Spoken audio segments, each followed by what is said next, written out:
पहले जेलेंस्की को कहा तानाशाह, फिर अपने ही बयान पर पलट गए डोनाल्ड ट्रंप। आखिर क्यों अमेरिकी राष्ट्रपति बार बार ऐसे बयान देकर यूक्रेन को सरेंडर मोड में डाल रहे हैं?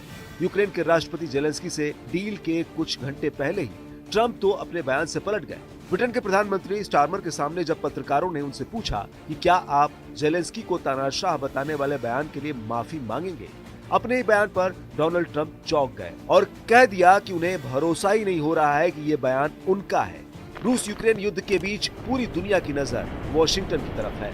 अमेरिकी राष्ट्रपति डोनाल्ड ट्रंप से व्लादिमीर जेलेंस्की की मुलाकात से पहले डोनाल्ड ट्रंप ने एक बार फिर दिखा दिया है कि वे कितने बड़े सौदेबाज हैं। ट्रंप ने खनीज पर समझौते से पहले जेलेंस्की की तारीफ की है। व्हाइट हाउस में पत्रकारों से बात करते हुए ट्रंप ने कहा कि जेलेंस्की बहुत ही बहादुर है। उन्होंने रूस और यूक्रेन के बीच जल्द ही शांति समझौता होने की बात कही। तानाशाह वाले बयान से पलटे ब्रिटेन के प्रधानमंत्री स्टारमर के सामने जब पत्रकारों ने उनसे पूछा कि क्या आप जेलेंस्की को तानाशाह बताने वाले बयान के लिए माफी मांगेंगे, अमेरिकी राष्ट्रपति ने इस पर कहा कि उन्हें विश्वास ही नहीं हो रहा है कि ये बयान उनका है। अब ट्रंप ने अचानक इस पर क्यों पलटी मारी है, इसकी चर्चा तेज है।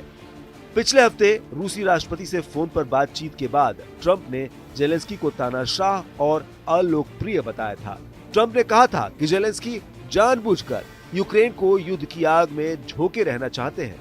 दरअसल जेलेंस्की ने अमेरिका के उस प्रस्ताव को सिरे से खारिज कर दिया था जिसमें उसके बिना रूस से शांति की बात की जा रही थी। यूक्रेन का कहना है कि शांति समझौता हमारी शर्तों पर होगा, न कि पुतिन की शर्तों पर। यूरोपीय देशों ने भी इसका समर्थन किया है।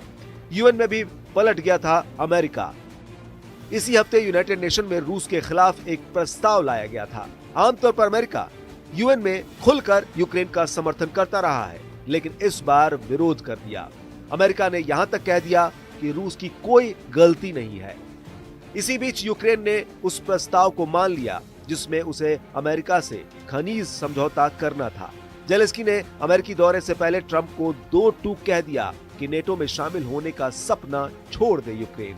यूक्रेन के रेयर संसाधन पर जेलेंस्की को ट्रंप झुकाने की कोशिश में जुटे हैं। साथ ही ट्रंप जेलेंस्की पर दबाव भी बना रहे हैं कि यूक्रेन कभी नेटो का सदस्य नहीं बन पाएगा। आपको पता है कि रूस और यूक्रेन का पूरा युद्ध सिर्फ और सिर्फ नेटो की सदस्यता पर ही लड़ा जा रहा है। जेलेंस्की हमेशा से ही नेटो सदस्यता की मांग करते आए हैं।